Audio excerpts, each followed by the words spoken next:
Hey guys, generic username here. I'm back with yet another Strixhaven set booster pack opening. Last time we just hit like beyond crazy value. Like, I'll spoil it, we pulled like 3 mythics. I would definitely recommend go checking that video out. But yeah, hopefully we can keep on that and like pull some even more crazy value, like even 4 mythics out of this one. And of course, if you end up enjoying the video, feel free to leave it a like and, well, subscribe to my channel. Okay, and with that out of the way, let's get on into the pack. Looking at the art of, well, this is from the island. And there's the thing that I thought was a bug, but is really a bird. Yeah, I actually really like this art a lot. Like, I don't know, I'm debating about getting this art itself made as a playmat. Alright, so, and there's our basic, and it's a basic forest. Nothing too fancy. They apparently live in this root. Amazing. Or is that like... No, those look like rooms to me from this art. I might be wrong. At any rate, let's move on.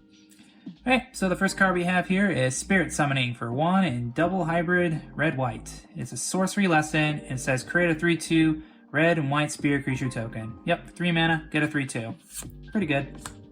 Our next card here is Make Your Mark for a red-white hybrid.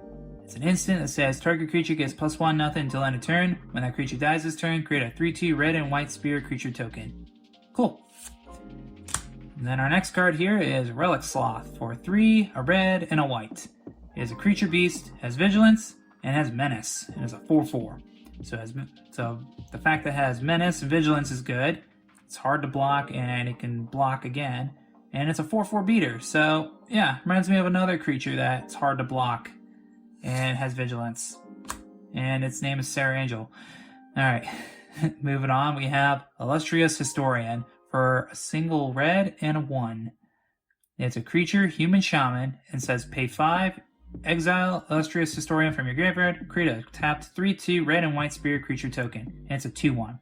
So a 2/1 beater that when it dies can come back, or it can be useful to get you a 3/2 red and white token. Alright.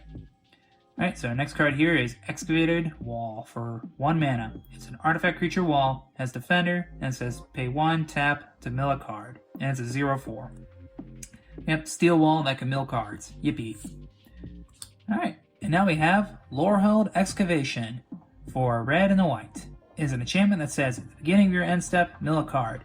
If a land was milled this way, you gain 1 life. Otherwise, Lorehold Excavation deals 1 damage to each opponent. And then you can pay 5, exile a creature card from your graveyard, create a tapped 3/2 red and white spirit creature token. I like the fact that this can give you life, do damage, or give you creatures on top of it, all by exiling cards from the graveyard. Sending stuff to graveyard, and then, or exiling them. That's very unique in red-white. I like that a lot. And continuing on the kind of the theme of, you know, unique cards, we have Quintaurus, Field Historian for 3, a red, and a white. It's a legendary creature, elephant cleric, and it says spirits you control get +1/0. And then it says, whenever 1 or more cards leave your graveyard, create a 3/2 red and white spirit creature token. It is a 2/4. So it cares about spirits, and when your exile cards from your graveyard, you get a 3/2. So this actually works kind of nice with flashback spells. Yeah, because you flash back, you exile the card, but since it left, you get a 3/2 on top of it. Yeah, I still think he'd be a really cool commander. Alright, so next card we got here is Reconstruct History for 2, a red, and a white. It's a sorcery that says return up to 1 target artifact, 1 target enchantment, 1 target instant, and 1 target sorcery, and 1 target planeswalker from your graveyard to your hand, and then you exile it. Yeah, I like the fact that this pulls back like up to 5 cards. That's really good. Yeah, and something that I feel like with the fact that red-white is kind of into like a graveyard strategy here. Yeah, this set would is really nice to have. Alright, so with that, we got another card, and it's... Hey, we got this one before. Retriever Phoenix for 3 and a red. It is a creature phoenix, it has flying and haste, and when it enters the battlefield, if you cast it, learn. As long as Retriever Phoenix is in your graveyard, if you will learn, you may instead return it to the battlefield, and it's a 2/2. So in sealed, a 2/2 flying haste for 4 is okay. I mean, the evasion's good. The fact it can come back is really nice too. And it lets you learn so you can pull something from your sideboard, which is whatever you pulled in the sealed environment. But, you know, I'm pretty okay with this. I don't think it'll be amazing or do anything in standard, but I like it in sealed. Okay, and with that, let's move on to our... Hey! Okay, well, I was going to say move on to our special card, but here we are. Natural Order. Costs a 2 and double green. It's a sorcery that says, as an additional cost to cast a spell, sacrifice a green creature.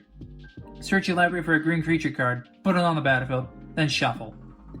Yeah, this used to be an amazing thing for elves to do, and what they would do is they bring in like Progenitus from the sideboard, and so they go to game, and then they go, all right, I'm gonna natural order on my Elvish Mystic. The opponent goes, sure. Okay, Elvish Mystic dies. Go get Progenitus. And the opponent will go, what? So now they're staring at 10/10 protection from everything. Yeah, I love Natural Order, and it's just a cool card in general. This is pretty sweet. I'm glad we got one.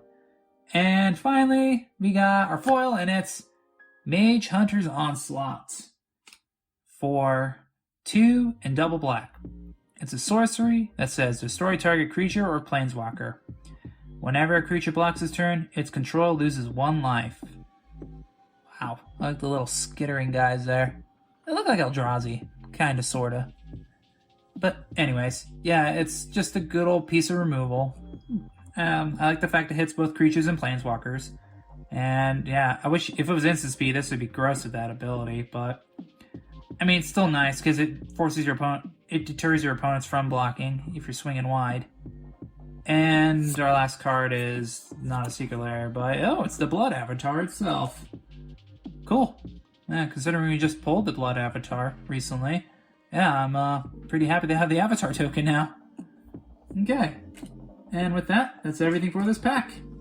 Wasn't as exciting as the last one, but hey, still got some pretty cool stuff with, like, boom, a Natural Order.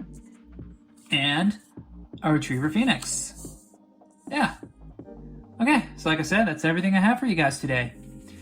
If you ended up enjoying the video, feel free to leave it a like and, well, subscribe to my channel. Other than that, I hope you have a good day, a good night, and I'll catch you next time. Peace!